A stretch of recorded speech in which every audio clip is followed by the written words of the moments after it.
Good afternoon. I'm Elliott Forrest from WQXR. We are so fortunate to have pianist Leif Ove Andsnes with us here live in the Jerome L. Green Performance Space here in Lower Manhattan. He's in town to perform with the New York Philharmonic. He'll be playing Beethoven and particularly the Emperor Concerto.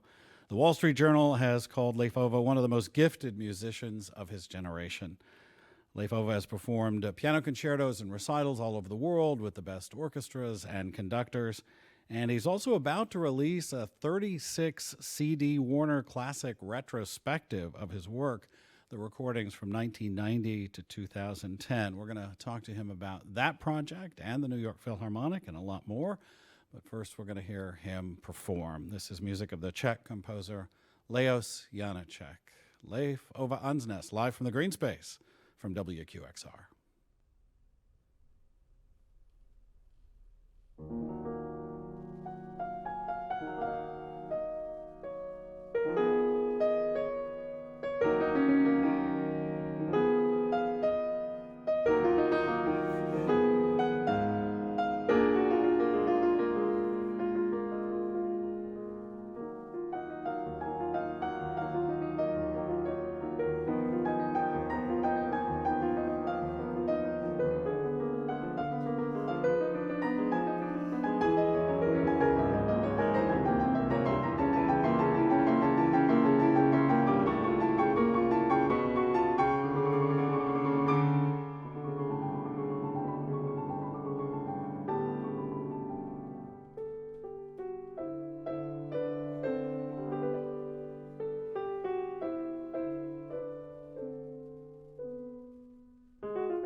A sonata by Leos Janacek, Leif Ove Andsnes, the pianist, live here in the green space. Join me.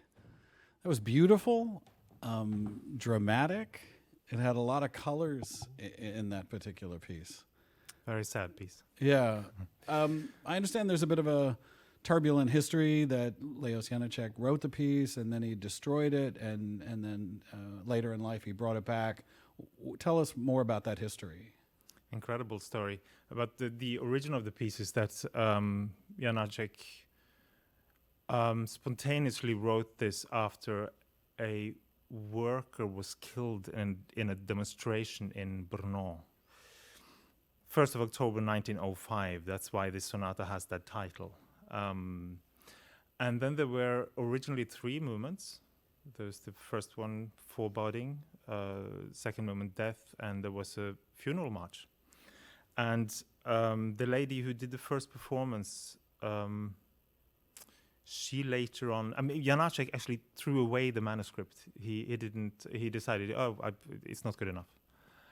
And then much later, I don't remember now, decades later, the lady who played the first performance had the 2 first pages. She had the music of the 2 first movements, not the last movement. So that's lost. But we have the 2 first movements, and she played for Janacek, and he liked it, and he approved on it. Much later in life. Not too bad either. So too bad that he threw away the last movement. But it's hard to imagine how you can follow this second movement with a funeral march. But I think it's an extraordinary piece. Is it important for you to research and know the history of the pieces so that you embody more of the intent of the composer, or is it sometimes the notes on the page speak to you personally and you have your own interpretation? I think it's always the notes on the page that speaks most, and that's the point of departure. That's where really it starts. But then there are pieces like this where obviously you need to know the background. It would be silly not to know the background of this one because it's so strong. But this is a very particular piece. If you play a piano sonata by somebody with no special background like this, there's maybe not such a need to know what was going on around the composer at that time. No special need like there would be here. This is a Czech composer. You had a Czech teacher. Is there a connection between your teacher and your connection to Janacek? Very much so. I came to my teacher Jiří Hlinka when I was 15. And very often when I came to a lesson, he would sit and play the piano. I came in the door and he would very often play some Czech music, either some music by Smetana or Janacek's piano music. And I didn't even know the name Janacek at the time. But every time he played that music, I just thought, what is this? This is amazing. I was immediately drawn into it. Just a few chords, just a few notes, a few bars. And I thought, this is for me. And since then, I've loved this music. And what is it? I don't know. There's something about the harmonies. There's something about those asymmetrical phrases. You never know really where they're going. It can seem like, it would just be a beautiful melody and then it stops and being interrupted by something. Like in the beginning here, you have these folk-like, cymbalon-like figures, ta-ta-ta-ta-ta, in the middle. And the music stops. And I love that disturbance in it as well. He never lets you... you can never get bored with those melodies. You don't take anything for granted. And there is, of course, a great nostalgia. There's great drama in the music. It has everything for me. Great composer. And when I started playing this, and I recorded this, it's in the box. It was the second CD I did for Virgin Classics in 1990. And it's interesting to see how many people are now playing Janacek's piano music. When I started, there were very few recordings out there, except some Czech pianists. And now it has become, after all, more a part of the canon, and for me they are important pieces. You started to play Janacek early, as you said. It's included in this new box set from Warner.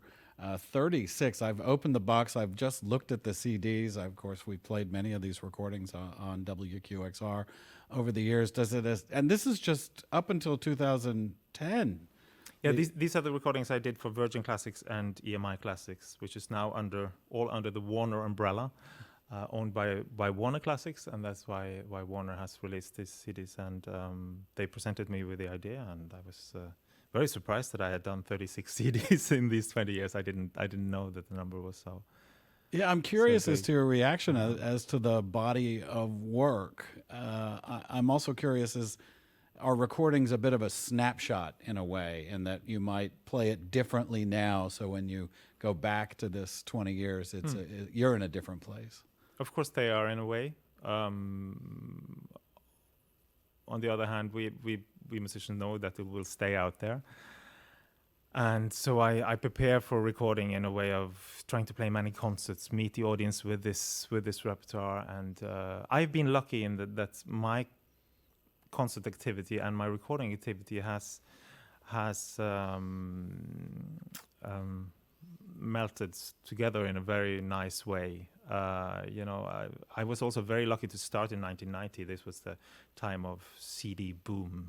I was going to say, and now, tell us where you are with I mean, clearly playing out. You'll be with the New York Philharmonic soon, playing out with performances and orchestras is a big part of your life. Where does the recording come now in the changes that the recording industry has made over the last several years? Well, for me, recordings are still important, but it's not as big as industry as it was. But it's become artistically important for me to do once in a while recordings. But at that time there was such a need for it, and I was able to record things that I was playing in concerts. I mean, things that I was interested in, both the standard repertoire and the more curious repertoire. I was interested in some Scandinavian music and Janacek and these things.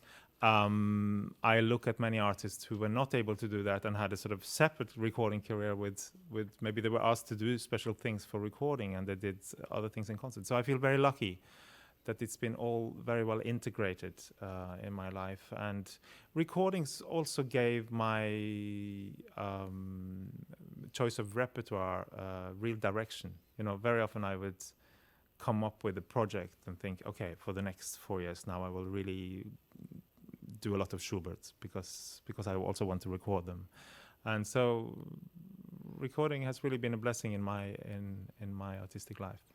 And one of the most recent is Dvorak, which we're going to hear now. Mm-hmm. Is that right?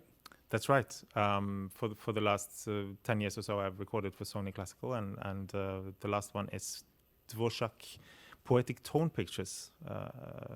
Absolutely wonderful cycle by Dvorak. At its height, it's around the 8th Symphony. I mean, creative. Most creative period, fantastic music that also is not very well known in the world. And I'm going to play the first one here, Twilight Way. All right, if you'll get there over to the piano, we will hear once again pianist Leif Ove Andsnes performing the music of Antonin Dvorak live from the Jerome L. Green Performance Space here at WQXR.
Pianist Leif Ove Andsnes performing the music of Dvorak live in the Jerome L. Green Space. That was beautiful. You know, I often really concentrate mostly on the Dvorak symphonies. It's so great to hear the solo piano music. I think you're right. It is unusual, or not as well known as some of the other works of his. Well, he was very productive composer in all genres, from opera, symphonic music, of course, some wonderful chamber music, and then he wasn't a pianist, and somehow his piano music has gotten lost. I think this cycle is very special, and there's a lot of piano music by him. You're in town here to perform at the New York Philharmonic. Have you been to the new Geffen Hall yet? No, I haven't, and I'm very excited. What's that like for you to adjust to a new hall and to play with such a well-known orchestra? If the hall is good, it's very easy. If the hall is not very good, well, the New York Philharmonic feels like an old friend in a way. I've come here many times, and I have wonderful memories from many projects. I was artist in residence for a season a few years back, and so it's wonderful to come back. I'm very excited to feel how the new hall is like. Of course, I mean, I didn't dislike Avery Fisher Hall, but it felt very big sometimes. And I have one memory from when I played at the Mostly Mozart one summer, where the stage was extended into the hall, and 400 seats were taken away, and the stage was put out in the hall. And then I thought, oh wow, okay, the hall is not so bad. It's actually that it's just too long. The configuration was different, yeah. And this idea of having an audience behind you and all around you, of course, they have that at Disney Hall as well. Do you like that? Many places, the one has that now. Yeah, I like that, and I like the traditional shoebox. I mean, it depends really on the quality of the hall. Of course, when you play with the piano, if you have a lid, I'm sometimes thinking, do the audience behind me have the same clarity of sounds? But there are halls where, in this shape, where it works really well sound-wise. The new Philharmonie in Paris is one hall which I think about, which is absolutely miraculous, for instance. And the Emperor Concerto, that's what you're going to play, right? Yeah.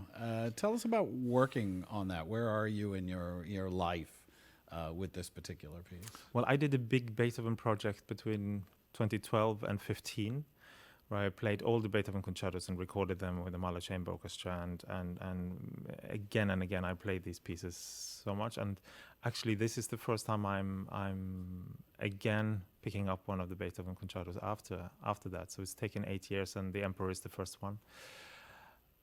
And I played it then 6 weeks ago for the first time again in concert, and I was crying in the first concert. It's kind of pathetic. One shouldn't do that from your own playing, but I was so touched by how this music communicates and what it is. It's so potent. It's so relevant, and what this composer can do with just a few motives, and how he can show such incredible contrasts in sound and in character, and it's very emotional. It feels wonderful to play it again.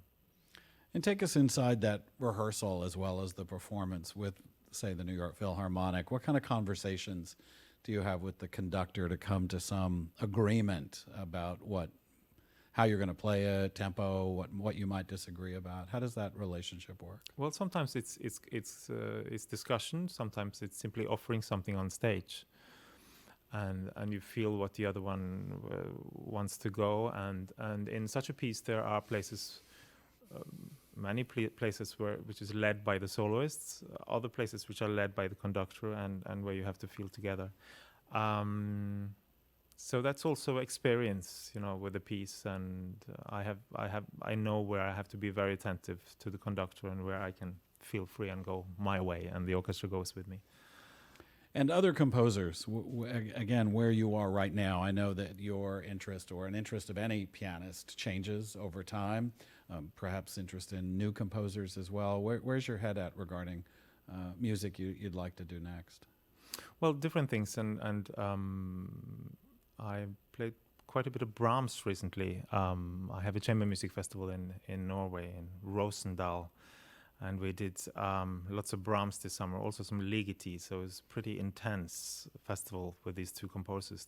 It's just like I don't know, it's very dense. So we were all exhausted after the festival, but so filled with, I don't know, this music speaks so much to me now, and I'm doing some of the late piano pieces, studying them.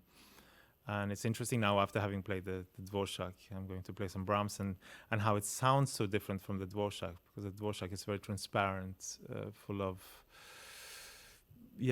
beauty, melodies. There's beauty and melody in Brahms as well, but it's so much more about counterpoint, and the different voices are equally important, and it's very dense, and it sounds very orchestral, these late piano pieces by Brahms, I find. That's been interest lately for me.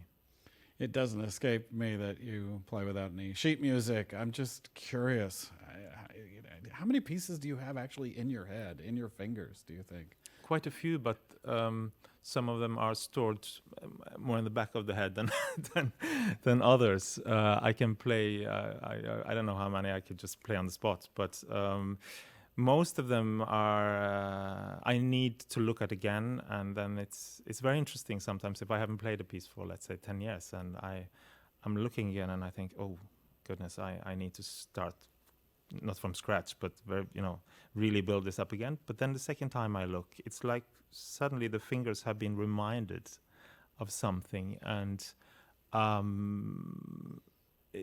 very difficult to know where that memory is, neurological, in the fingertips or in the air, or it's probably a combination. And then immediately I feel, it was like there was a file up here that you got to access. It was there, yeah. And we'll see how long that lasts. But I'm glad when it's there. And coming to New York, are there special places, non-musical, different restaurants, activities you like to do when you come here? Always, I like to see my friends, and I love this city, and what I came from Norway. It's quite cold and rainy, and I come here. It's been very rainy here, I understand, but it's really wonderful. I will go for walks in Central Park, that's for sure. That's a given, and but there will be a lot of work to do this week. Well, we're always happy to have you back in New York and back here at WQXR. You mentioned Brahms. We're going to hear a couple of fantasies, right? What are we going to hear? From Opus 116, which the seven fantasies, and he calls them either the fast ones he calls capriccio, and the slower ones intermezzo. So I will play one capriccio, number 3, and number 6, which is an intermezzo. If you'll do that, I'll just reiterate. I'm Elliott Forrest here in the Green Space in Lower Manhattan from WQXR. This is pianist Leif Ove Andsnes, the music of Brahms.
A capriccio and an intermezzo by Brahms, played by Leif Ove Andsnes, live here in the Jerome L. Green Performance Space. Thank you so much for joining us today. I also want to thank our Green Space crew, and a special thank you to all of our friends at Steinway. They are recording this performance to share with the Spirio audience. You know who you are if you have a Spirio. These performances will be shared with you around the world. I'm Elliott Forrest. Thank you so much for watching.